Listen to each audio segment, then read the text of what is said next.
一家恐龙正在田里干活，一只红色的恐龙挖出了一个巨大的紫色红薯，使出浑身解数把它拔了出来，结果摔倒了。后面的恐龙不小心用锄头打到了前面的红色恐龙，两只恐龙气得互相追逐，而他们的父母则在田里辛勤地干活。在追逐的过程中，红色的恐龙被一块石头绊倒了，后面的红色恐龙正要揍它，前面的红色恐龙突然发出了一声响亮的嘶嘶声，吓得后面的红色恐龙也摔倒了。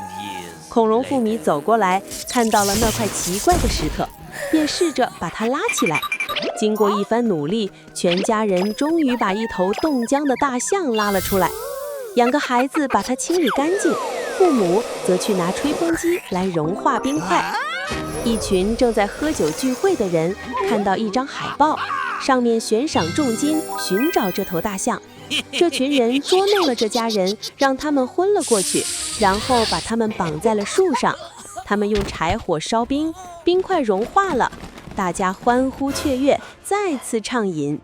冰块融化后，大象显露出来，大象也醒了过来，开始攻击坏蛋们。恐龙一家见状，竭尽全力解开大象的绳索，帮助它。过了一会儿，所有的坏蛋都被打败了。恐龙一家依依不舍地将大象送回了他的世界。